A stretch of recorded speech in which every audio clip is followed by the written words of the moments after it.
Buenas tardes, gracias por participar de este evento. Estamos aguardando unos minutitos nada más que se terminen de conectar algunas personas y ya comenzamos. En 2 minutos nada más empezamos ya la transmisión.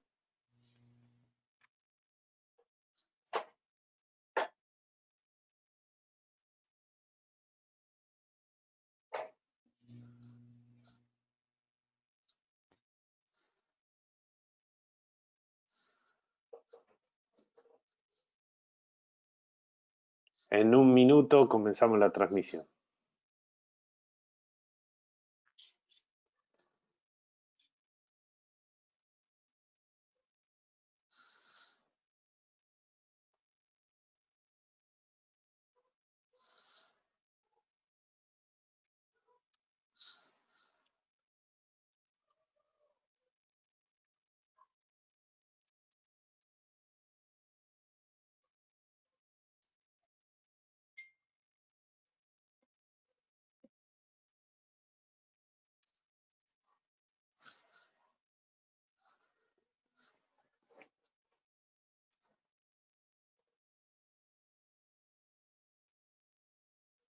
Bien, comenzamos entonces. Gracias por participar. Mi nombre es Diego Fernández. Trabajamos acá con el equipo de Arxer Sudamérica. Nos acompaña Liz Marulanda, que es responsable por Colombia, Ecuador. Liz, bienvenida. Gracias, Diego. Nos acompaña también Celeste Piró, quien es responsable por Sudamérica en lo que es desarrollo de canales. Celeste, bienvenida. Hola Diego, gracias. Gracias a todos por unirse. Y Lisandro Delbo, quien es responsable de preventa para la región de Sudamérica. Buenos días a todos. Bueno, el objetivo de esta charla es que podamos conversar todos acerca de la problemática que vamos a estar presentándoles, con lo cual es muy importante que nos hagan llegar sus dudas, sus comentarios a lo largo de la conversación, ya que es para nosotros un placer compartir los conocimientos y la experiencia desde el lado del fabricante, y también compartirles las innovaciones o novedades que se estén realizando en el mercado respecto a las buenas prácticas, en este caso, las mejores prácticas para lograr disponibilidad en el entorno en relación a lo que es ransomware. Lisandro va a ser el orador principal de esta conversación, así que Lisandro, es todo tuyo.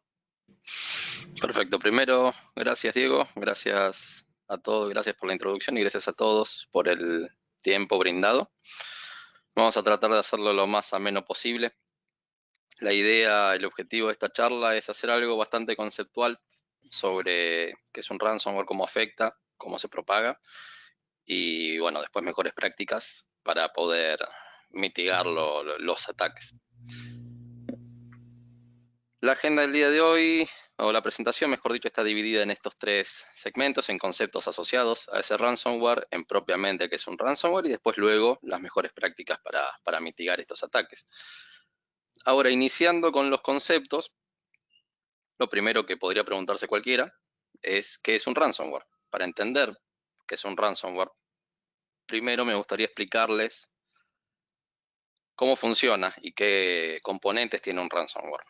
Primero, ¿qué es una codificación? En pocas palabras, una codificación es ocultar, ofuscar un dato. Lo único que se requiere para saber cómo un dato está ofuscado o para poder decodificar un dato es el algoritmo de codificación. Un ejemplo muy concreto de una técnica de ofuscación es lo que hacían los antiguos, en el mundo antiguo en realidad, en las historias bíblicas. El viejo 666 el viejo y querido 666, no es nada más que un mensaje codificado que refería a Nerón, por ejemplo. Quien leía esas notas, quien leía esos manuscritos, entendía que cuando decía 666, el texto refería, o el sujeto refería directamente a Nerón. Un ejemplo clásico de codificación.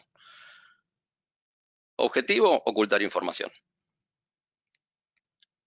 Seguido a esto tenemos el cifrado de los datos. El cifrado de los datos trabaja también con un algoritmo de codificación, transforma algo legible en algo completamente ilegible ante cualquier persona que no tenga ese algoritmo y no tenga la clave con la que fue cifrado o cifrada esa información. Remarco la palabra cifrada porque hoy por hoy, con traducciones del inglés directamente, se puede entender el mismo concepto como cifrado, encriptado, encripción, etc. Técnicamente la palabra en español es cifrado, aunque ahora la Real Academia Española también aceptó el encriptado, pero es un tanto más feo en lo que es audición. Pero bueno, esas ya son manías de cada uno. El cifrado per se puede ser simétrico o asimétrico, dependiendo cómo sea la clave o la naturaleza de esa clave que se utilice para cifrar la información, para ocultar la información.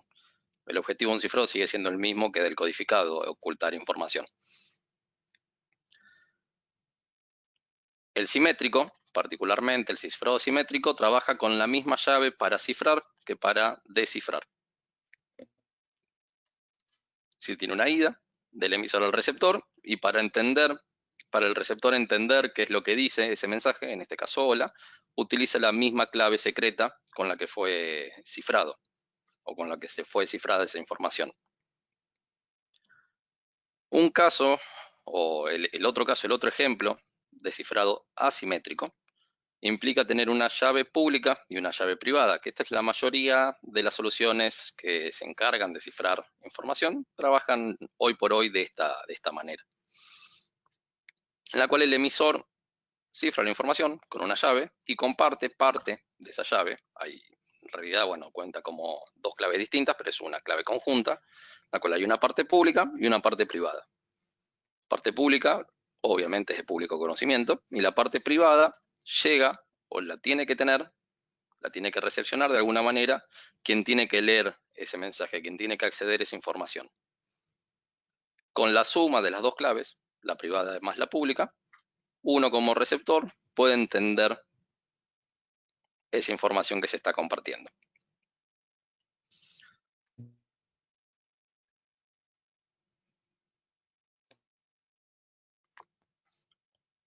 Después tenemos que entender también qué es la criptomoneda, para saber luego qué es un ransomware y cómo acciona ese ransomware. Una criptomoneda es básicamente una moneda de cambio, como podría ser el dólar, como podría ser el peso, como podría ser el euro o cualquier otra moneda física, con la diferencia de que justamente no tiene un formato físico que intercambiar. Y por definición es imposible de traquear, o es prácticamente imposible de traquear el origen de esos fondos y dónde está almacenada. Es una moneda virtual, si se lo quiere llamar de esa manera. Un ejemplo muy concreto de esto es el Bitcoin. El Bitcoin hoy es una moneda de código abierto, sin censura, sin permiso, es un seudónimo. Es una moneda concreta que es la moneda que se utiliza normalmente para pedir el rescate de estos ransomware, que ahora vamos a ver bien qué es y cómo funciona. Para que tengan una idea de la valoración de un Bitcoin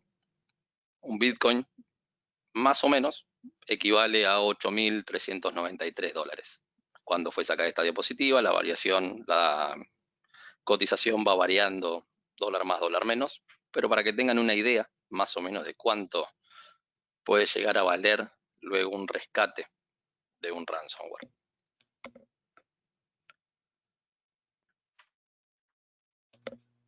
Si vamos a hablar de evolución de amenazas a lo largo de los últimos años, a lo largo de este milenio, podemos decir que en 2001 había una moda con el ataque de los gusanos o worms, como se los conoce. 2003 aparecieron los ataques masivos de spam, vía mail, obviamente. 2004 los spyware, que tenían ya cierta tecnología, cierta arquitectura de software. Luego tenemos las amenazas web, que se descargaban directamente con la navegación de Internet. Los ataques dirigidos, ya en 2010, con una infraestructura muy robusta de fondo en todo lo que es logística, en todo lo que es el armado de los ataques. Y ya en 2015, directamente, la aparición de los ransomware per se. Que como característica, ahora lo vamos a hablar más adelante, pero el ransomware utiliza otros medios, otras amenazas como medio de transporte. Como puede ser un spam, como puede ser un spyware, un malware, un virus, un gusano, un troyano, el que fuera, pero utiliza otro medio para poder alojarse en una infraestructura. Y te hago una pregunta. Diga. ¿Se entiende por qué particularmente desde el 2015 están dando vuelta al ransomware y sin embargo es tan popular hoy en día? A mí me parece que la popularidad tiene que ver mi percepción, ¿no? Desde el lado más comercial, por el tipo de clientes al que se atacó. No por un cambio técnico de per se en la tecnología del ataque. Me parece que es la masividad que ha ido adquiriendo. No sé si en el público alguien ha sido atacado con ransomware o conoce de alguien que haya sido atacado con algún con alguno de estos tipos de ataques. Lo pueden hacer llegar por el chat, mismo si conocen a alguien que hayan sido atacados, particularmente en lo que es un ataque, la mezcla de un ataque dirigido y un ransomware. Yo tengo una experiencia para compartir, que es lo que sucedió en el Banco de Chile. No sé si alguien conoce la experiencia en el 2018, creo que fue. Hubo un ataque donde se le robó al banco algo más de 10 millones de dólares. Y el ataque fue lo que yo digo un ataque mixto, un ataque híbrido. Por un lado, las laptops del banco comenzaron a ser encriptadas con un ransomware. Entonces, todo el área de TI se dedicó a enfocarse en el ataque particularmente del ransomware. Y ahí es donde estaba sucediendo en ese momento el verdadero ataque. ¿Qué era lo que estaba siendo atacado? Las bases de datos del banco, y se le estaba fugando, se estaba haciendo transacciones a distintas cuentas en Oriente, donde se iba por medio de goteo, o sea, transacciones pequeñas, se iban fugando dólares. Entonces, mientras que estaban todos prestando atención al ataque del ransomware, por detrás estaban haciendo el verdadero ataque, que era el ataque hacia las bases de datos y las transacciones por goteo. Entonces, yo creo que la creatividad de los atacantes da para mucho, ¿no? Desde el 2015 me parece que se ha ido popularizando, sobre todo, más no complejizando. Creo que hoy en día el ataque o los ataques de ransomware, la mecánica sigue siendo más o menos la misma. Por ejemplo, la mecánica del Banco de Chile, esta que fue en el 2018, el ransomware fue parte de un ataque mixto, pero la mecánica del ransomware en sí básicamente era la misma. Aparece un mensaje de encripción y el pedido de rescate. Bien, ¿no? Quería compartir esto ya que estamos hablando de historias un poco de las amenazas, algo que sucedió. Sí, principalmente el 2015 lo que marca es el cambio, si se lo quiere llamar de moda, de los ataques o el objetivo de cada uno de los ataques. El ataque dirigido es para un público, un objetivo puntual que puede ser una empresa que tenga determinado dato que alguien quiera. Lo que nos puede remitir históricamente a historias de la Guerra Fría, si se quiere. Es un ataque dirigido para obtener determinado tipo de información que alguien quiere. El ransomware es un mecanismo que puede servir, como en el caso de Banco de Chile, como distracción, o en el caso de varias entidades de salud de Estados Unidos y otras partes del mundo, directamente la toma de información como rehén para obtener dinero. En el caso de estas entidades de Estados Unidos, ¿cuál no hubiera pagado por recuperar las historias clínicas de cada uno de sus pacientes? Con toda la fuerza o todo el impulso que tienen las distintas normativas, como ser, por ejemplo, la normativa IPA, para justamente toda la información personal de cada uno de nosotros, de quien se haya atendido en esa entidad. Pero sí, lo que marca cada uno de estos puntos es la popularización de estos ataques, que no significa que ya dejaron de utilizarse. De hecho, ¿quién no recibe un spam hoy por hoy? Y de hecho, los gusanos siguen siendo una de los motores más utilizados, de los no motores, sino medios del transporte más utilizados por los ransomware hoy por hoy para transmitirse junto con el spam. Inclusive, otras amenazas como los spyware o los malwares suelen ser utilizados, si se quiere entenderlo, como un falso positivo al momento de transmitir un ransomware. Digamos que el antivirus o la solución que uno tenga implementada detecte el malware. Entonces uno como administrador ve la detección, dice, bueno, la solución funciona, estoy protegido, y el ransomware queda residente en infraestructura hasta que se ejecute el trigger o el gatillo que empieza a codificar encriptar o cifrar, perdón, toda la información. Es un mundo muy, muy entretenido que da para una charla muy, muy larga. Esto simplemente lo que marca es la popularización, el año, si se quiere, de popularización de estos ataques. No sé si alguien tiene alguna consulta o quiere acotar algo, alguien del público.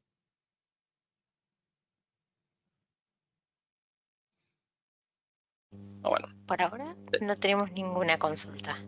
Bien, recuerden igual, si tienen alguna consulta pueden directamente ingresarla en la sección de consultas del GoToWebinar, pero vamos a ir avanzando. ¿Cuál es el objetivo puntual del ransomware? Al margen de distintos ataques mixtos que se puedan hacer y que han ocurrido, el objetivo puntual es extorsionar al dueño de esa información. Es ejercer una ciberextorsión. Hay miles de millones de dólares que se están yendo en esto. Ya después vamos a ver un par de números. Pero en definitiva, luego de ver estos conceptos, de entender qué es la codificación, qué es el cifrado, qué es la criptomoneda, podemos finalmente entender qué es el ransomware. Si analizamos la palabra, ransom es recompensa, es un sinónimo de reward, y ware es la abreviatura de software. Es un software para pedir una recompensa, limpio y llanamente. ¿Qué es lo que hace? Normalmente un ransomware queda residente en memoria, queda residente en la infraestructura de una empresa, y cuando encuentra un gatillo que lo llama a ejecutarse, empieza a cifrar toda la información que tiene a su alcance. ¿Cuál puede ser ese gatillo, ese trigger? Una falla en un sistema operativo, una falla en un navegador de internet, en Flash, en cualquier aplicación, en cualquier software que uno pueda conocer. Una vez que se ejecuta, empieza a cifrar todo lo que tiene a su alcance, empezando por supuesto por la información local y después por toda la información a la que pueda acceder mediante la red. Eso es importante. Si alguno ha sufrido alguna vez un ataque de ransomware, lo primero que suelen decir es, cuando veas el escritorio negro, con el mensaje del ransomware, lo primero que hay que hacer es sacar la computadora de la red. ¿Por qué? Porque a lo sumo cifrará todo lo que tiene local. Aunque normalmente eso siempre es tarde. Ya si a alguien le ha pasado, sí, diga. Perdón, te interrumpo. Y de pronto una consulta. ¿Cuál sería la forma más convencional de ataque de ransomware? Porque tú mencionabas ahorita, de pronto hay debilidades también en los temas de seguridad de las aplicaciones. Pero más allá que hayan temas de debilidad de las aplicaciones en la parte de seguridad, ¿cuál es la forma más frecuente de que esos ransomware nos puedan atacar? En realidad el ransomware se puede transmitir básicamente por cualquier medio. Uno lo puede descargar por mail, uno lo puede estar navegando en cualquier página, puede estar embebido en un Excel dentro de una macros, puede llegar a cada uno, a cada lugar, a cada notebook desde una infinidad de medios distintos. Tecnológicamente hablando, se transmite, como les decía antes, a través de otra amenaza, como ser un virus, un malware, un spyware, un gusano, troyano, spam, el nombre que le quieran poner.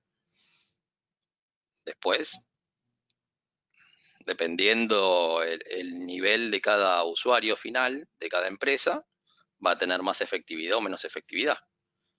Hay casos y casos. Ahora, justamente después de esta parte, este slide lo único que marca es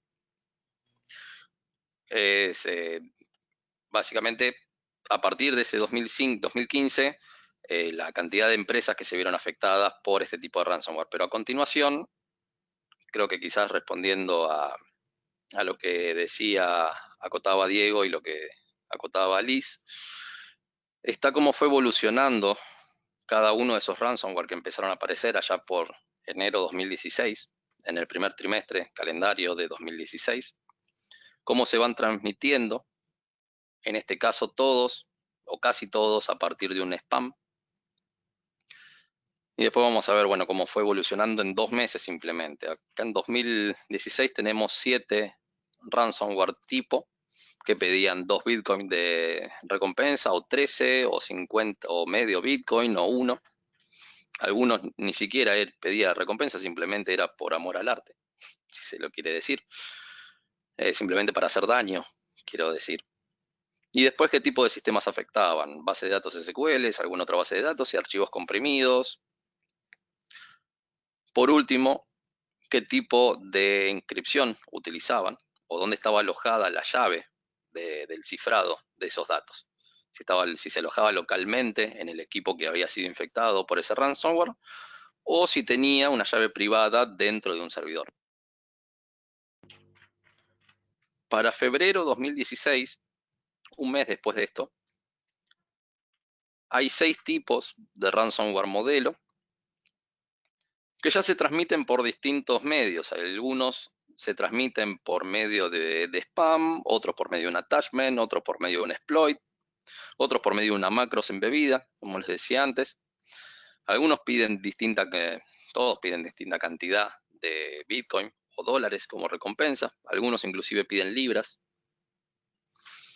Claramente debe ser algún inglés o británico. Y ya empieza a afectar distintos otros sistemas, además de base de datos y archivos comprimidos, distintas aplicaciones o páginas web que uno pueda llegar a tener. Inclusive código. Hay algunos que afectan directamente código. Empiezan a aparecer ya los ransomware que tienen una llave privada y una llave pública. E inclusive algunos que ya se empiezan a destruir automáticamente para que no quede rastro de qué ha ocurrido con esa información cifrada. En un mes más, para marzo 2016, este es el esquema, este es el mapa de infección de ransomware para el mundo. Vean que ya hay otros tipos de ransomware, ya hay distintos exploits, hay distintos hackeos, se transmite por TeamViewer inclusive, se transmite por distintas aplicaciones del App Store de Mac, Dropbox. Hay una infinidad de casos. Afecta a juegos, afecta a bases de datos, afecta a billeteras, afecta, por supuesto, archivos personales. La gran mayoría ya empieza a trabajar con llaves públicas y llaves privadas que están almacenadas no localmente, sino directamente en un servidor. Vemos cómo en tan solo 3 meses la evolución de estos ransomware, de estas amenazas, llegó a un punto en el cual ya llega a su máximo esplendor tecnológico con el ataque que sufrieron muchas empresas en todo el mundo, que es el WannaCry. ¿Quién no ha escuchado de ataques de WannaCry a distintas empresas en todo el mundo? Aquí no, en realidad en toda la región fue muy conocido un caso de lo que nosotros llamamos Veraz, la entidad para saber quién es deudor o no al fisco. Ellos fueron atacados por este ransomware. Que ya vean directamente, les aparece una pantalla, una ventana de Windows sobre el escritorio, que no hay forma de sacarla, donde a la izquierda tienen un contador de tiempo que les va a ir contando cuánto falta para que el valor del rescate suba. Y cuánto tiempo falta para que los archivos se pierdan completamente. Así que a grandes rasgos, esta gente puede esperar 3 subas de precio antes de perder todos los archivos, en la pantalla que están viendo ahí a continuación. No quiero decir divertido, porque de divertido esto no tiene nada para quien lo haya padecido, pero lo que llama la atención de este tipo de aplicaciones es que inclusive los pagos por Bitcoin, o dólares en los que aceptaban dólares, o libras, lo que aceptaban libras, se hace a través de PayPal, que es una empresa homologada por todo el mundo para hacer pagos por internet. El pago inclusive era seguro. Eso es algo que siempre, por lo menos a mí particularmente, me llamó la atención. Y si prestan atención, arriba a la derecha tienen una opción para cambiar de idioma el texto. Para quien no entienda inglés, lo podía poner directamente en español. Eso también es parte de todo el armado del ataque, de toda la infraestructura que tiene atrás uno de estos ataques. Sin duda es una ingeniería enorme la que hay detrás. Es toda una industria. Es toda una industria. Y ahí hablando de industria, me hace el pie para comentarles, para los que no saben, que existe Ransomware as a Service. Uno si quisiera hacerle daño a alguien, por el motivo que sea, mucha gente va, se mete en estas páginas de Ransomware as a Service, contrata el servicio de ransomware, dice a quién quiere atacar y de dónde quiere que se haga el depósito del rescate, y bueno, ya se hace uno cómplice de un delito de manera muy, muy fácil. Entonces, como vemos en esta pantalla, el ransomware ha evolucionado no solo en el tipo y la complejidad del ataque, la complejidad del cifrado, como comentaba Lisandro al principio, sino también dio para que se popularice y se masifique las posibilidades de atacar. Antes estaba en manos de, bueno, quienes tengan determinados conocimientos de informática podían realizar el ataque. La verdad que ahora no es necesario. Así como se ve en la pantalla de WannaCry, las páginas de Ransomware as a Service son muy friendly, son muy amigables y fáciles de entrar, navegar y de colocar la información de dónde quiere que se haga el ataque. Incluso uno se puede descargar los attach con el código, o sea, con el ransomware dentro para ser disparados. Bueno, sí, inclusive para quien los conoce, son, ante la vista de un usuario, es un frontend de desarrollo donde ni siquiera hace falta saber código. O sea, uno tiene Sí. una página de internet o una página en Visual, una pantalla en Visual Studio, donde va arrastrando qué es lo que quiere hacer. Va eligiendo qué exploit quiere utilizar de toda una lista y simplemente arrastrando con el drag and drop de Windows, va armando toda una cadena de cómo quiere que se ejecute y cómo quiere que esté armado ese ransomware. Después se descarga el definitivo o ni siquiera se lo descarga, se genera un link público que se envía a la base de datos que uno quiera, a la base de correos que uno quiera, y ya probar suerte con la infección de cada uno. Es algo extremadamente sencillo de hacer para quien lo quiera hacer. También es algo extremadamente dañino de hacer. Sí, sí. Es increíble la ingeniería que tiene todo esto detrás.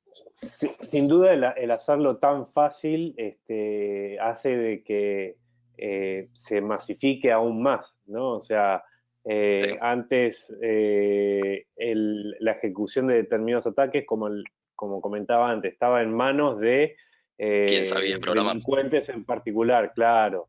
Quien Ahora sabía está en manos programar, de quien se cualquiera. tomaba la molestia de entender todas las vulnerabilidades que tenía un sistema operativo, todas las vulnerabilidades que tenía un update o ese Tal tipo de cual, cosas. Era algo extremadamente complejo de hacer y había que tal saber cual. dónde atacar. Hoy por hoy es un frontend es una página de internet. Es casi tan sencillo como redactar un mail. Sí, sí. Lo que asusta demasiado para quien lo vio, para quien tuvo la suerte de verlo, asusta demasiado como que tan fácil es armar una de estas cosas. Un ataque de estos. Ujú. Ahora, todo esto que estuvimos hablando trae ciertas consecuencias, principalmente consecuencias monetarias. Hoy por hoy hay 150 países afectados por WannaCry. Vaya uno a saber cuántas empresas en cada país afectada. Esto es lo que les comentaba antes, desde 2015 a hoy hay un 50% de hospitales en Estados Unidos afectados por este tipo de ataques. ¿Y por qué? Porque las historias clínicas es información, toda historia clínica es una información extremadamente sensible para cada entidad de salud. Perdonen, hay entidades que inmediatamente al recibir el ataque ni siquiera intentaron volver a un punto anterior para restaurar esa información. Con la importancia que tenía lo que habían perdido, era más redituable pagar ese rescate, que normalmente oscila en un promedio en $133.000, para que tengan una idea. Era más redituable pagar esa fortuna. Para esta empresa obviamente no fue $133.000, fue muchísimo más, porque estamos hablando de uno de los hospitales más importantes del estado de Nueva York.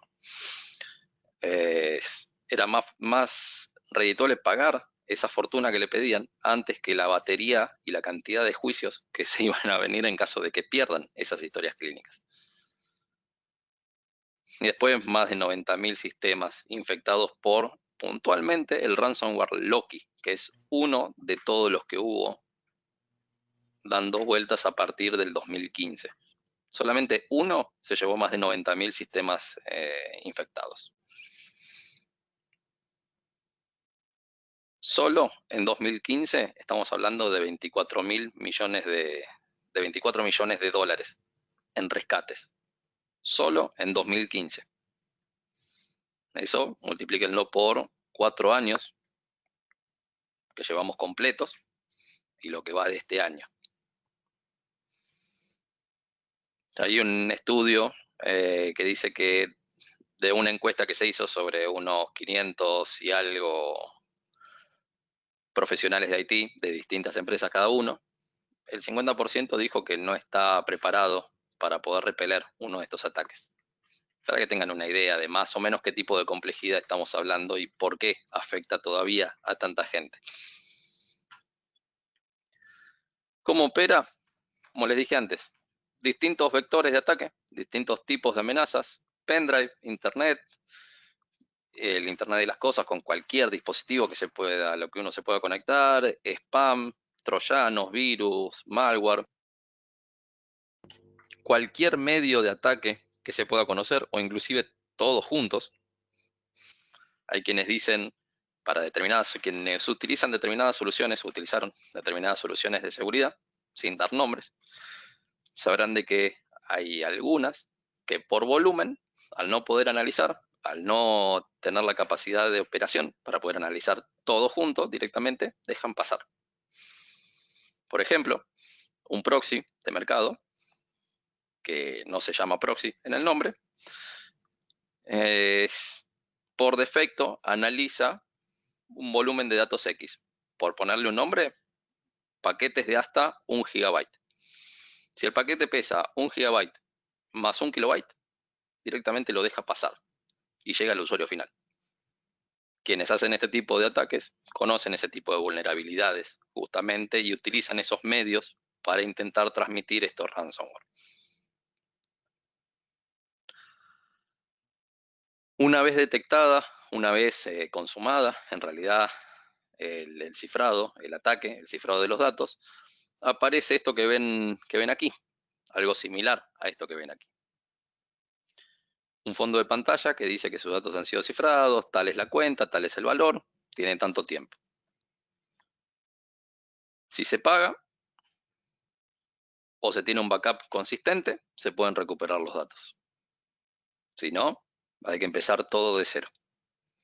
La mecánica es tan simple como esa. Uno puede... Es decir, Lisandro, y con lo que tú dices es, si se garantiza que se tenga un respaldo en un único sitio, ya estaríamos evitando el tema del ransomware. No. El respaldo lo único que les va a dar es la posibilidad de volver a un punto atrás donde la información no ha sido cifrada. En el caso nuestro, bueno, después tenemos una alianza con un vendor de seguridad, vamos a hablar un poquito más adelante de qué más podemos hacer. Pero hablando de un respaldo tradicional, lo único que le va a dar es esa posibilidad. Y ahí hay una pregunta, es ¿cómo se sabe cuál fue el punto en donde ese ransomware no estaba? O sea, yo hago backup de mi información, ¿no? Hago backup. Bueno, me doy cuenta que un día aparece un ransomware y pretendo restaurar del backup, pero resulta que el ransomware sigue estando. Entiendo que no hay forma de saber la fecha en que ingresó el ransomware, por lo tanto no hay forma de conocer la fecha en que Para ir hacia no... atrás. Claro, para ir hacia atrás para hacer la restauración. No, es que en realidad no hay una fecha, no hay una forma de saberlo si uno no tiene la herramienta o la solución de seguridad correspondiente.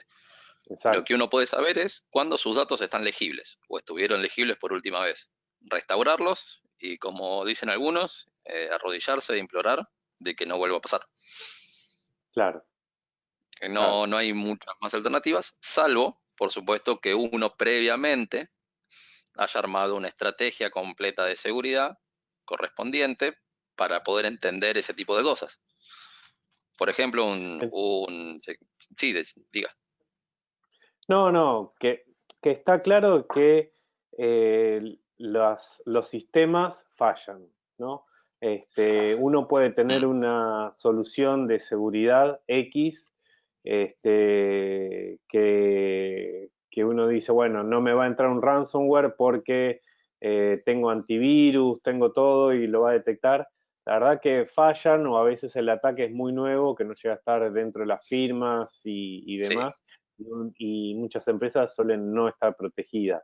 Con lo cual, la estrategia que es necesaria siempre en el caso o para evitar los problemas de ransomware, siempre va a ser contar con respaldos, exacto, como está ahí subrayado. Siempre va a ser contar con respaldos. Porque hay que pensar la seguridad informática, siempre se piensa desde el peor escenario. Exacto. Siempre tengo que asumir desde el lado de seguridad de que todo puede fallar y todo lo que yo puedo armar, toda la estrategia que puedo armar de seguridad informática, siempre me va a ayudar para mitigar el riesgo a la menor expresión posible. pero siempre Y va a haber ahí un hay un riesgo. punto, porque yo recuerdo hace un tiempo ya, estoy hablando del lado del cliente, ¿Sí? esto, tuve una experiencia y me decía, pero yo tengo mi respaldo y me infecté en ransomware y no pude recuperarme fácilmente. Ujú. Sí, de Claro. hecho, Entonces, hemos tenido charlas con clientes que se le ha infectado inclusive el repositorio donde tal cual. tenía almacenado el backup. Ujú, Con lo cual ni siquiera pudo intentar acceder a un respaldo que pudiera haber tenido elegible. ¿Por qué? Porque junto con el ataque de ransomware se le infectó todo el backup que tenía disco. Han habido ese tipo de casos.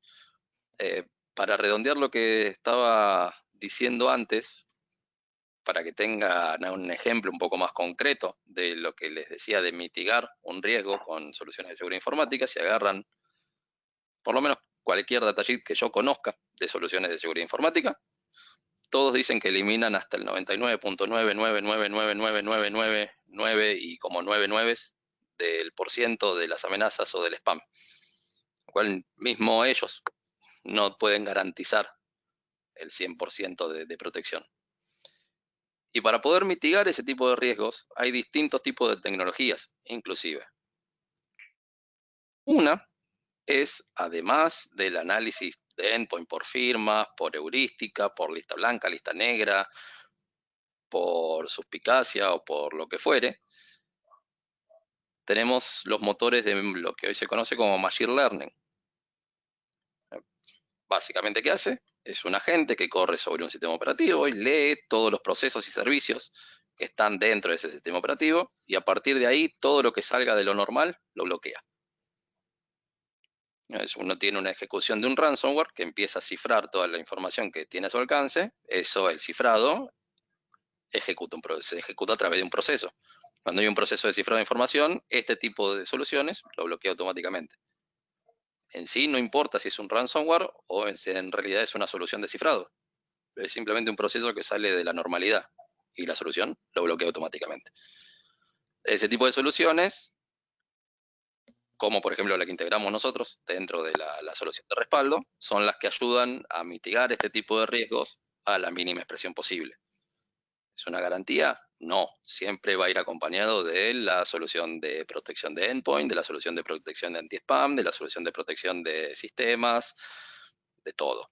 Es una arista más dentro de lo que es la estrategia de seguridad informática. No sé si eso responde a la consulta. sí. Sí, sí. Fantástico. Lo siguiente que tenemos es la parte de mejores prácticas, justamente para ver cómo mitigar todos estos riesgos. Y pese a todo lo que estuvimos hablando, la forma más concreto, el primer punto a atacar para poder mitigar este tipo de infecciones, siempre fue y será la educación al usuario. Enseñar sin que suene despectivo, sin que suene hostil, pero enseñar al usuario final de que hay cosas que no se deben hacer. Como por ejemplo, un caso particular que me tocó en vidas pasadas, trabajando como administrador de infraestructura de un cliente. Tuvimos una infección de ransomware, pese a que había una solución de anti-spam, pese a que había una solución de endpoint, pese a que había una solución de servidores, pese a que había firewall, proxy, todo igual. Hubo no una, sino 2 infecciones de ransomware, una con 3 días de diferencia. ¿Qué pasó? En 2 sucursales distintas, 2 usuarios, con 3 días de diferencia, abrieron un mail que les había llegado con el texto en inglés, que decía que el adjunto que tenía ese mail tenía fotos del cumpleaños de su abuela. Abrieron el adjunto que tenía dentro una carpeta compartida, que adentro tenía otra carpeta compartida, que adentro tenía otra carpeta compartida, y que adentro tenía un archivo que decía foto no sé qué, .jpg.pif, que es un ejecutable. Lo ejecutaron y empezaron una propagación de un ransomware que empezó a cifrar toda la información a la que ellos tenían acceso. La local de su computadora, de su ordenador y toda la información que había dentro de la red, a la cual el usuario de ellos tenía acceso. Haciendo un trabajo de reportes, de análisis de todo lo que pasó durante esos días, de todos los correos que llegaron, de todas las infecciones que hubo, logramos encontrar los 2 correos con la infección y encontramos cuál fue el usuario que abrió esos correos. Con esa información fuimos a consultarles qué habían hecho. Por supuesto, la primera respuesta fue nada, lógicamente. Después de que le mostramos el reporte donde estaba que ellos habían abierto ese correo, no, sí, bueno, lo abrí, no me di cuenta, no pensé que iba a ser grave. No, pero, ¿por qué abriste un correo que estaba en inglés? No, no sé. No, la verdad no sé. No pensé. ¿Y cuándo fue el cumpleaños de tu abuela? Uno me dijo, yo no tengo abuela. ¿Y para qué abrió entonces la adjunta? No, no sé. Pero lo divertido es que abrió 3 adjuntos distintos, porque el primero tenía una carpeta compartida, después había otra, y después había otra, y después estaba el archivo. La razón es muy simple, los antivirus por defecto escanean 3 niveles de archivo. Entonces, el anti-spam por defecto en realidad escanea 3 niveles de archivo. Entonces, el anti-spam no lo llegó a detectar.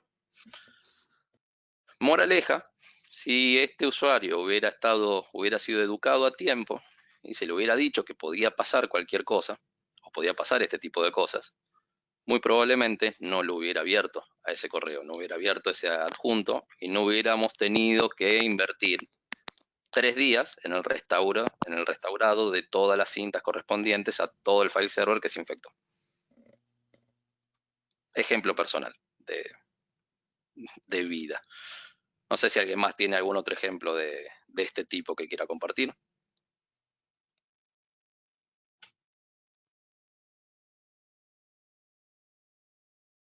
No, sigamos. Si aparece algún Si ejemplo, aparece uno, listo, ahí perfecto. avisamos. Segundo punto a tener en cuenta, la actualización de los sistemas operativos y los parches de seguridad correspondientes. ¿Para qué? Para evitar justamente que se ejecuten estos triggers que hablábamos antes, estos gatillos que hablábamos antes, y los ransomware empiecen a actuar, empiecen a cifrar información. Recién después de esto, podemos hablar de la seguridad del endpoint.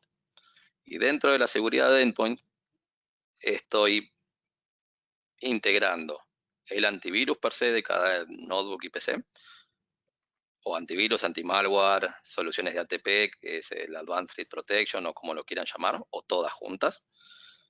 Además, el firewall correspondiente de perímetro, si tienen hipervisores, el flow firewall correspondiente para los distintos hipervisores, para evitar las propagaciones laterales. También las soluciones, por supuesto, para cada servidor. Soluciones de DLP, si tuvieran, descifrado de archivos, todo lo que puedan tener como seguridad informática está integrado o involucrado dentro de lo que es el Endpoint Security. Y recién después viene la estrategia de backup y disaster recovery, que va a empezar a funcionar cuando todo lo demás falló. ¿Qué podemos hacer dentro del backup, dentro del respaldo, para poder mitigar este tipo de soluciones?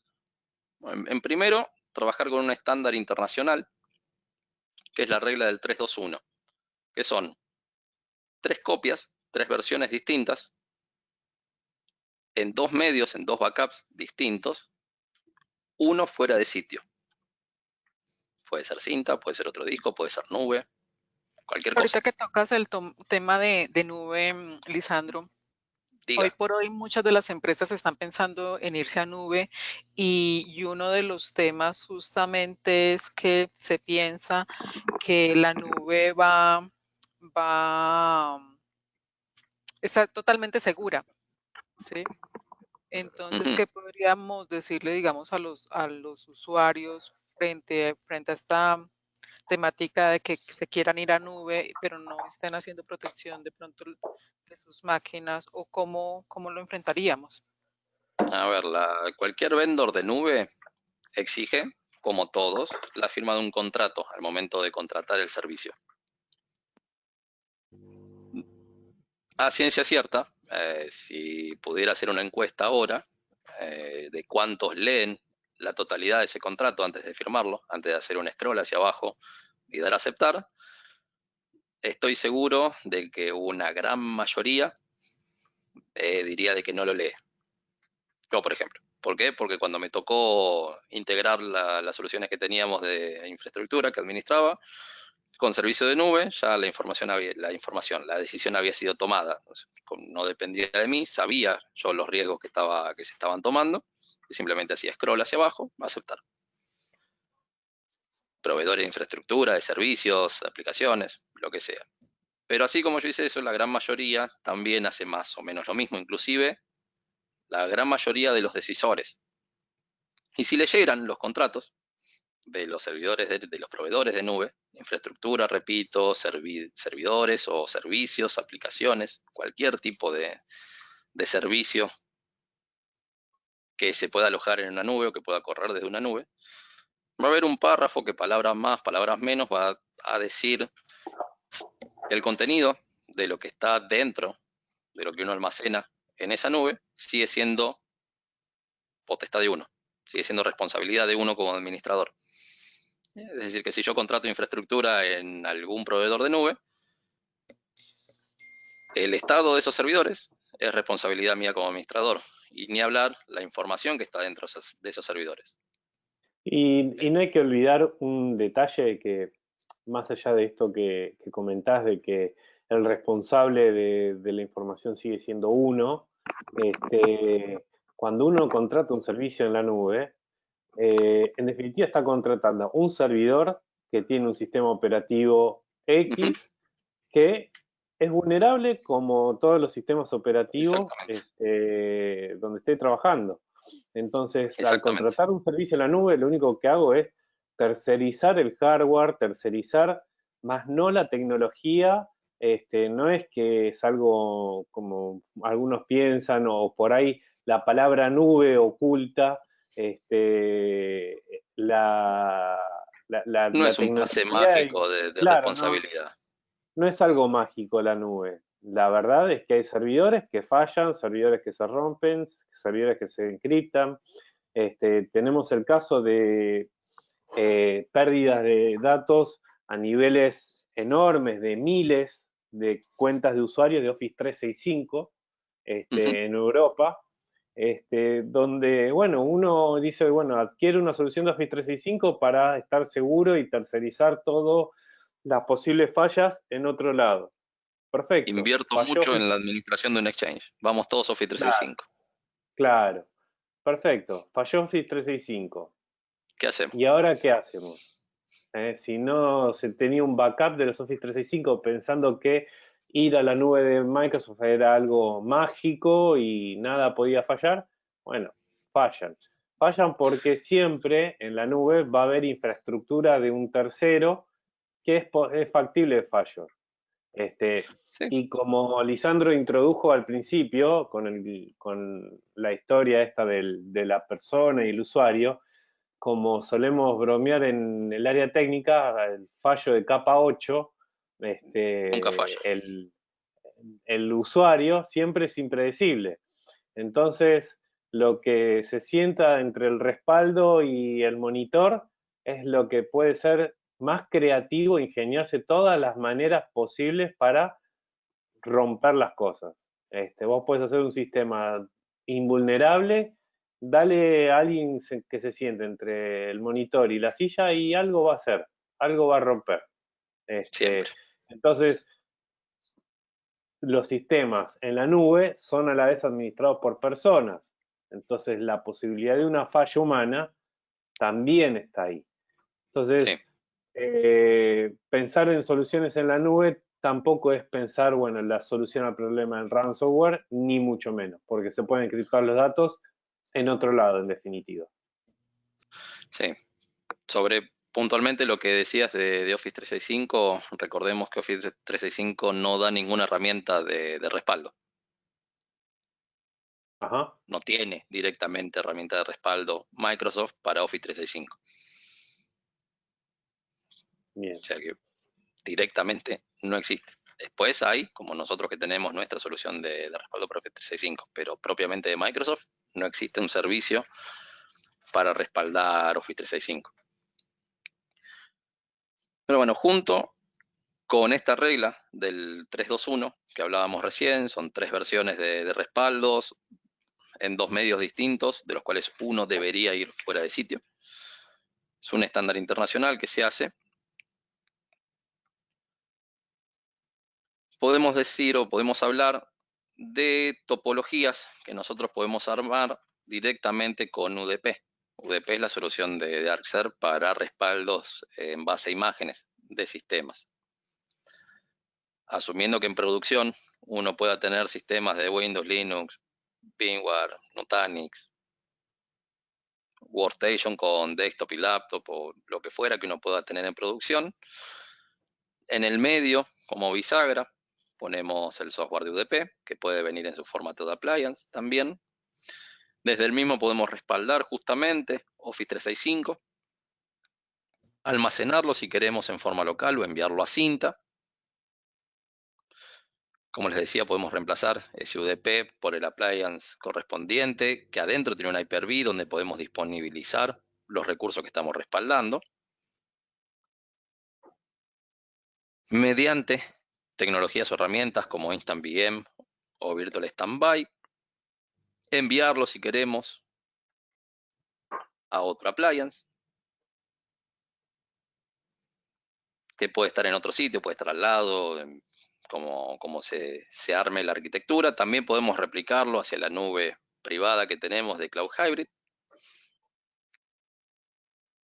donde también, o desde donde también podemos ejecutar las tareas de Virtual Standby e Instant VM.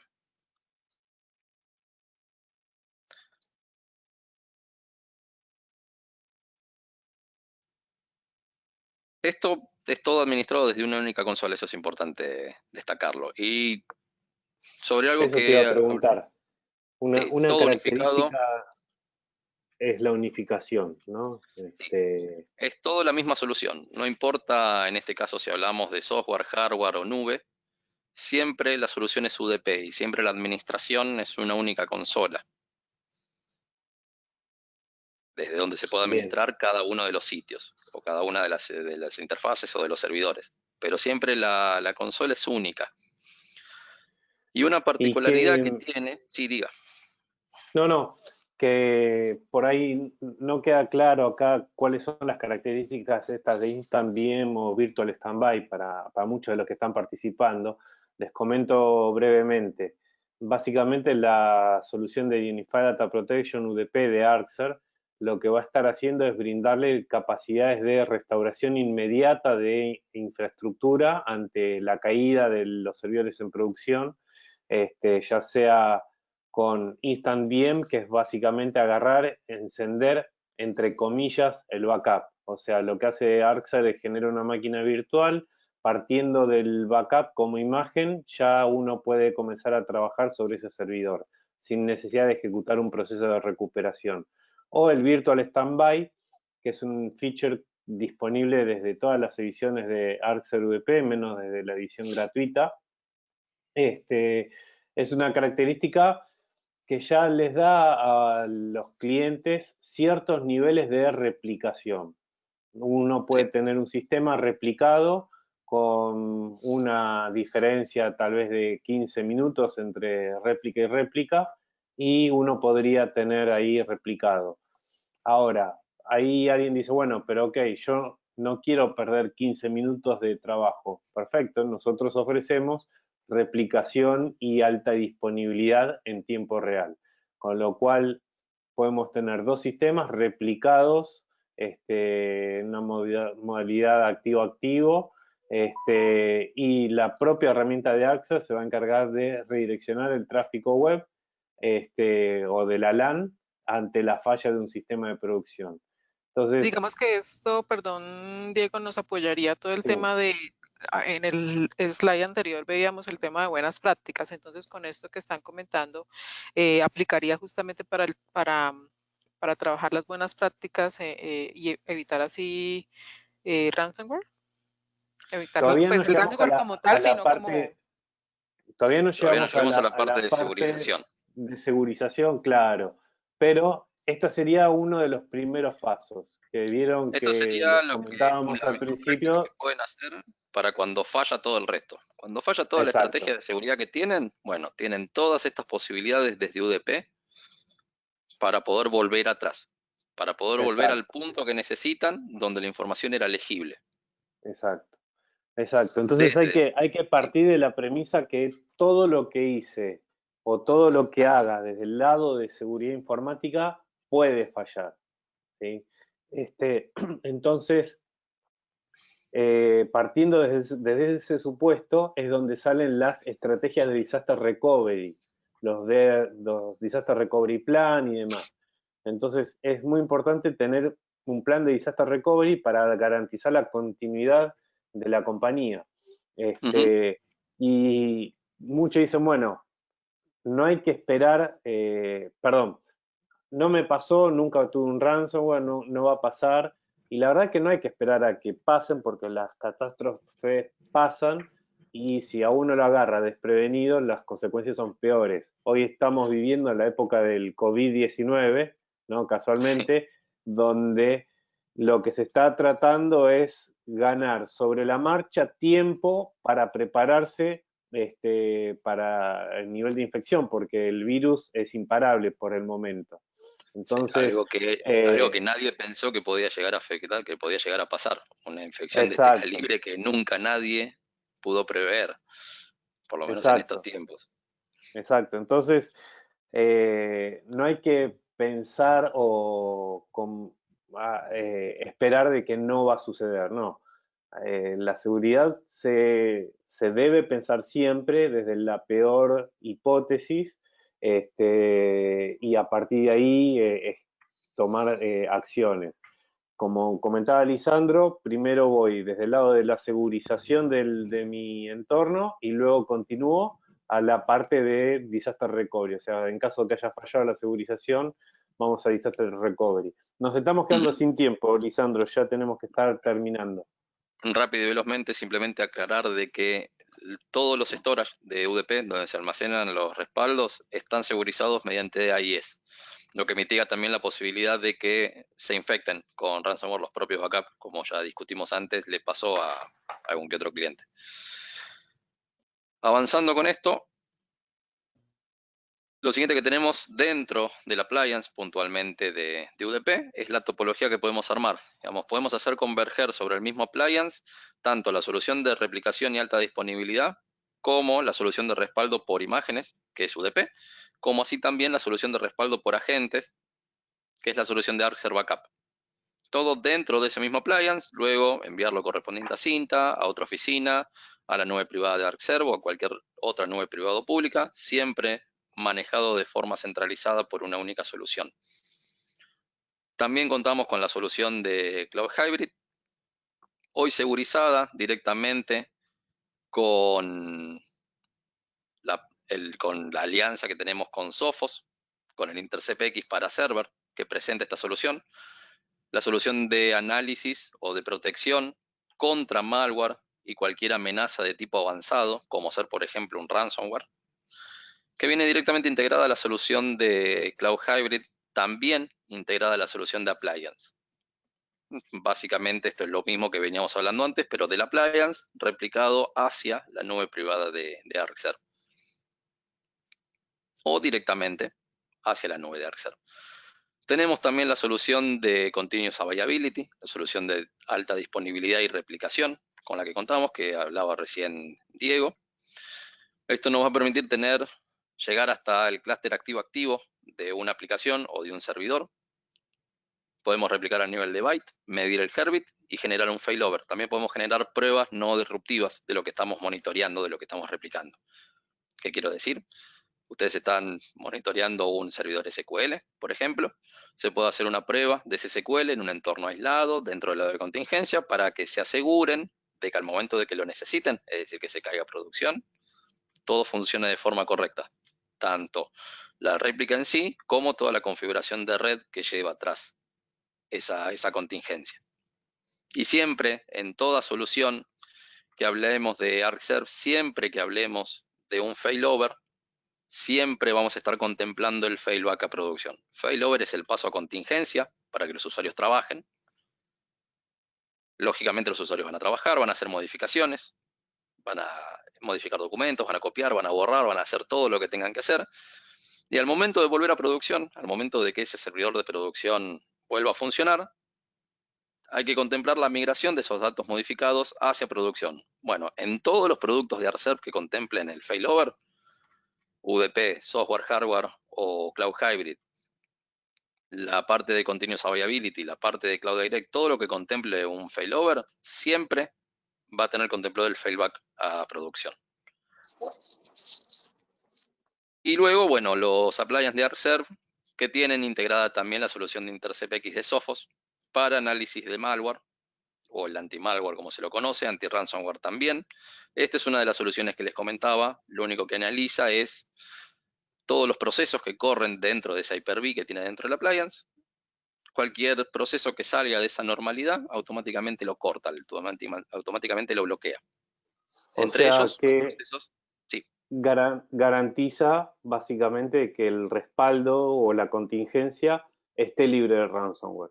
Exactamente. Tanto lo que se almacene dentro de ese appliance como todo lo que se ejecute dentro de ese appliance. Todo dato que se mueva ahí adentro va a estar segurizado por Sophos. Exacto. Muy bien.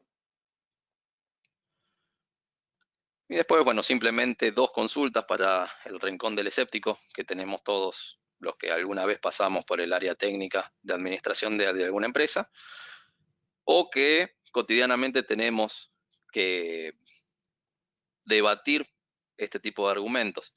Por ejemplo, siempre alguien habrá escuchado de que alguna empresa, alguna persona, algún usuario en el medio del Internet creó una herramienta para descifrar los archivos del ransomware. Bueno, eso suele ser falso. Primero porque el ransomware siempre está un paso adelante de cualquier firma o cualquier desarrollo que uno pueda hacer. Siempre, todos los días, todas las horas están saliendo versiones nuevas y por eso se buscan soluciones como IntercepX, que no se basa en firmas, simplemente se basa en comportamiento en este caso, el Hyper-V que está dentro del appliance, para entender si hay algo fuera de lo normal que pueda ser una amenaza. Bien. Y después, bueno, ¿cuánto tiempo? O mejor dicho, una vez que tengo consumada ya la infección del ransomware, el ataque y el cifrado de los datos, bueno, formateo todo y listo. Y se terminó la cuestión. Bueno, díganle, coméntenle este tipo de soluciones a cualquier banco, que como el Banco de Chile, que empieza a perder todo tipo de transacciones, o entidades de salud, como Sí, vimos de Estados Unidos, o el tiempo que el lleva tiempo que demanda, formatear, claro, por suponiendo ejemplo, que sea posible.